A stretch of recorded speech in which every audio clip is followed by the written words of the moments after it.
నమస్కారం అండి. నేను మీకు సుపరిచితుడైనటువంటి గుండె డాక్టర్ని, కార్డియాలజిస్ట్ని, డాక్టర్ మోవా శ్రీనివాస్ని. సో ఇవాళ మనం మాట్లాడబోయే అంశం ఏంటంటే, ఈ మధ్యకాలంలో లాస్ట్ 1 వీక్ 10 డేస్లో ఒక ప్రామినెంట్ తెలుగు న్యూస్ ఛానల్ వాళ్ళు చికెన్ తినడం వల్ల ప్రాణాంతకమైనది, ప్రాణానికి ముప్పు తెస్తున్నది అని చెప్పేసి ఒక న్యూస్ ఐటమ్, వాళ్ళ హెల్త్ రిలేటెడ్ న్యూస్ ఐటమ్ లాగా వాళ్ళు దాన్ని ప్రసారం చేయడం జరిగింది. సో దీని గురించి మనం మళ్ళీ రీఎగ్జామిన్ చేద్దాం, పునఃపరిశీలన చేద్దాం. సో చాలామందికి ఎవరైతే మీట్ తింటారో వాళ్ళల్లో అట్లీస్ట్ 50% మంది ప్రతిరోజు మీట్ తినేవాళ్ళు ఉన్నారు, ప్రతిరోజు చికెన్ తినేవాళ్ళు ఉన్నారు. గుడ్లు కంటే కూడా చికెన్ అనేది ప్రతిరోజు తినేవాళ్ళు నాకు చాలామంది తెలుసు బేసికలీ. సో వాళ్ళకి చికెన్ లేకపోతే అన్నం తిన్నట్టే కాదు. సో ఏం చేస్తారంటే, ఇంట్లో వండడం కష్టం అయితే బయట నుంచి అయినా తెప్పించుకుని ఆ రోజు చికెన్ తినకపోతే వాళ్ళకి అన్నం తిన్నట్టే కాదు. కానీ సో ఇలాంటిది సర్వసాధారణం అయిపోయింది. సో చికెన్ తినడం ఫస్ట్, దాంట్లో దాని పాజిటివ్ ఫ్యాక్టర్స్ ఏమిటి, దానివల్ల ఏమైనా మనకి దుష్పరిణామాలు ఉన్నాయా, ఈ రెండు మనం పరిశీలిద్దాం.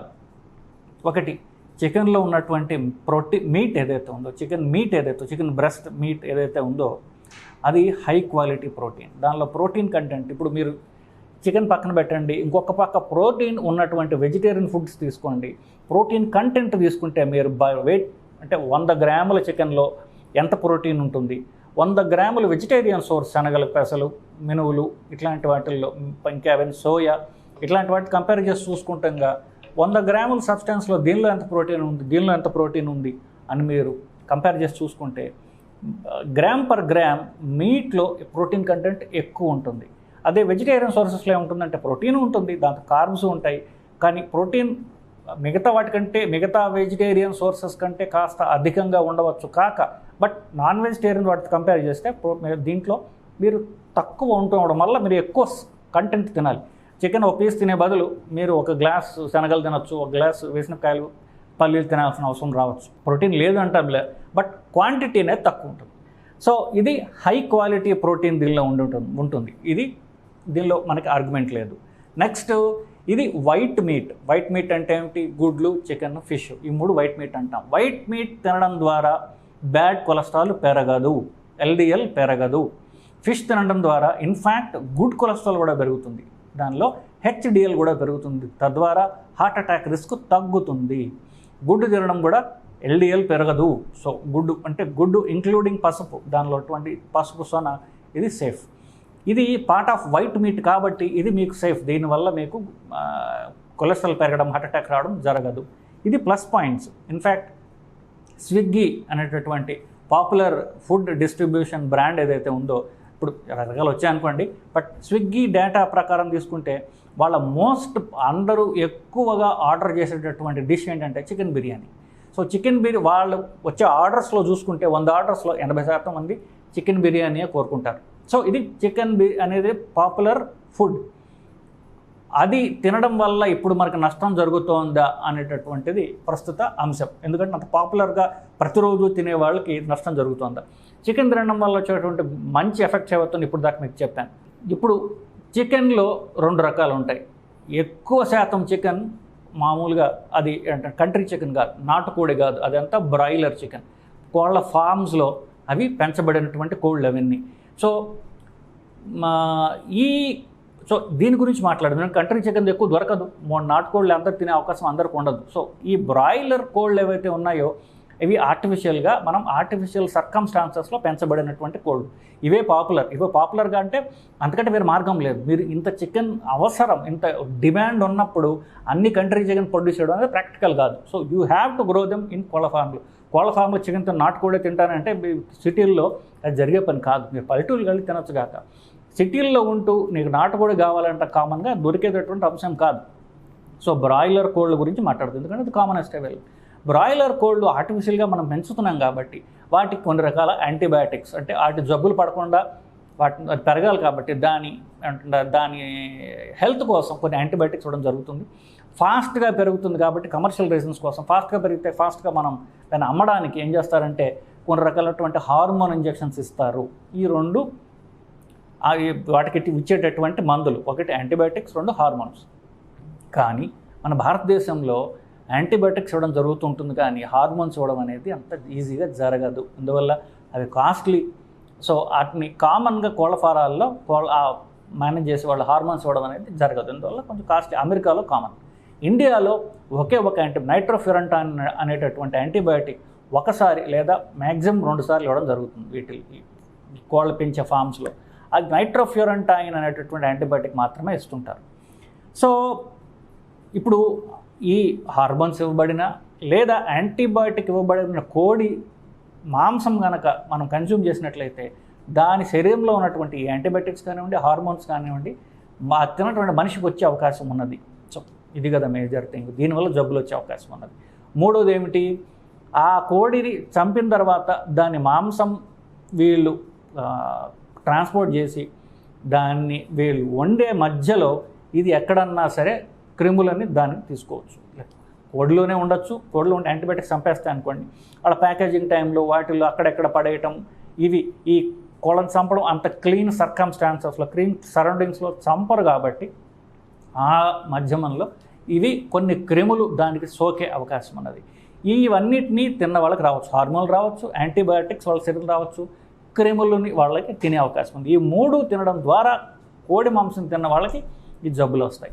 ఇందాక అనుకున్నాం హార్మోన్స్ అనేవి తీసేసాం, ఇండియాలో కామన్గా వాడరు. ఇకపోతే క్రిములు వస్తాయి, యాంటీబయాటిక్స్ వస్తాయి. ఈ రెండింటి వల్ల వాళ్ళు అనారోగ్యానికి గురి కావచ్చు. సో యాంటీబయాటిక్స్ గురించి చూద్దాం. యాంటీబయాటిక్స్ ఆ కోళ్ళకి చెప్పాను, ఇండియాలో కామన్గా నైట్రోఫ్యూరంటైన్ వాడతారు. నైట్రోఫ్యూరంటైన్ మనుషులకి మూత్రం సంబంధించినటువంటి ఇన్ఫెక్షన్స్కి అంతకుముందు వాడేవాళ్ళు, 20-25 ఏళ్ల క్రితం ఇప్పుడు వాడట్లేదు అది. సో కోడికి ఇచ్చే కోడి బరువు తక్కువ కాబట్టి దానికి ఇచ్చే యాంటీబయాటిక్ మోతాదు చాలా తక్కువ. ఆ కోడిలో మనం తినే మాంసం ఎంత ఉంటుందో మిగతా అవయవాలు తీసేసి అది ఇంకా తక్కువ. ఇంత తక్కువ యాంటీబయాటిక్ వల్ల ఇవి మనుషులు కన్జ్యూమ్ చేయడం వల్ల ఏమిటంటారంటే వాళ్ళకి మల్టీ రెసిస్టెంట్ యాంటీబయాటిక్స్ వాళ్ళు కన్జ్యూమ్ చేస్తున్నారు. ఈ సింపుల్ ఏం లేదు, ఆ యాంటీబయాటిక్ తీసుకున్నాం అనుకోండి, మన శరీరంలో యాంటీబయాటిక్ ఉంటుంది కాబట్టి మన శరీరంలో క్రిములు ఈ యాంటీబయాటిక్ తక్కువ మోతాదు కాబట్టి దానికి వాడి రెసిస్టెన్స్ వస్తుంది. సో ఒకవేళ కొత్త ఇన్ఫెక్షన్ వచ్చినట్లయితే అది ఈ యాంటీబయాటిక్ వాడినప్పుడు ఆ క్రిమిని చంపలేదు. డ్రగ్ రెసిస్టెన్స్ని ప్రమోట్ చేస్తోంది. అంటే ఏ యాంటీబయాటిక్ అయితే కోళ్ళ ద్వారా మనకు వస్తుందో అది మనుషులకి ఇక పనిచేయదు. మనకు జబ్బు వస్తే ఆ యాంటీబయాటిక్ మనకు పనిచేయదు అనేటటువంటిది ఇప్పుడు అంశం. దాన్ని కారణంగా చూపుతున్నారు. ఇప్పుడు నేను చెప్పేదల్లా ఒకటే, ఒక కోడికి మనిషి కంటే బరువు చిన్నది, తక్కువ కదా. సో దానికి ఎంత యాంటీబయాటిక్ ఇస్తారు? చాలా తక్కువ మోతాదు ఇస్తారు. ఆ తక్కువ మోతాదులో మీరు తినేటటువంటి ఫ్లెష్లో ఇంకెంత తక్కువ వస్తుంది? ఇంకా తక్కువ వస్తుంది. అంత తక్కువ యాంటీబయాటిక్ మనిషి తినడం వల్ల నష్టం జరుగుతుందా అంటే నేను జరగదు అని చెప్తాను. ఎందువల్ల, ఒకవేళ యాంటీబయాటిక్ దాని మాంసంలో ఉన్నప్పటికీ కూడా దాన్ని సరిగ్గా వండినట్లయితే, కనీసం 30 నిమిషాల పాటు దాన్ని బాయిల్ చేసినట్లయితే ఆ యాంటీబయాటిక్ డిస్ట్రాయ్ అయిపోతుంది. ఇప్పుడు దీని గురించి నేను చిన్న డేటా కూడా తీసుకున్నాను. ఏమిటి, రకరకాల ఇప్పుడు కోళ్ళకి ఇచ్చేటటువంటిది ఒకటే యాంటీబయాటిక్ నైట్రోఫ్యూరంటైన్, మిగతావి పోని టెట్రాసైక్లిన్, పెనిసిలిన్, నియోమైసిన్ ఇట్లాంటివన్నీ ఇచ్చినా కూడా అన్ని యాంటీబయాటిక్స్ టెట్రాసైక్లిన్ 30 నిమిషాలు కనీసం కనుక మీరు బాయిల్ చేసినట్లయితే అది డిస్ట్రాయ్ అయిపోతుంది. పెనిసిలిన్ 90 నిమిషాలకు డిస్ట్రాయ్ అయిపోతుంది. నియోమైసిన్ అనేది మాత్రము అది 90 నిమిషాలకి మీరు వాటర్లో బాయిల్ చేసినా డిస్ట్రాయ్ కాదు. సో ఇవన్నీ కోళ్ళకి ఇవ్వరు. ఇవన్నీ కాస్ట్లీ యాంటీబయాటిక్స్ ఫస్ట్. తర్వాత ఏమిటి, ఇవన్నీ కూడా ఆ కిడ్నీ ద్వారా మన యాంటీబయాటిక్స్ ఏవైతే ఉంటాయో కిడ్నీ ద్వారా బయటికి పోతాయి కాబట్టి కోడి కిడ్నీలో ఎక్కువ యాంటీబయాటిక్స్ ఉంటాయి.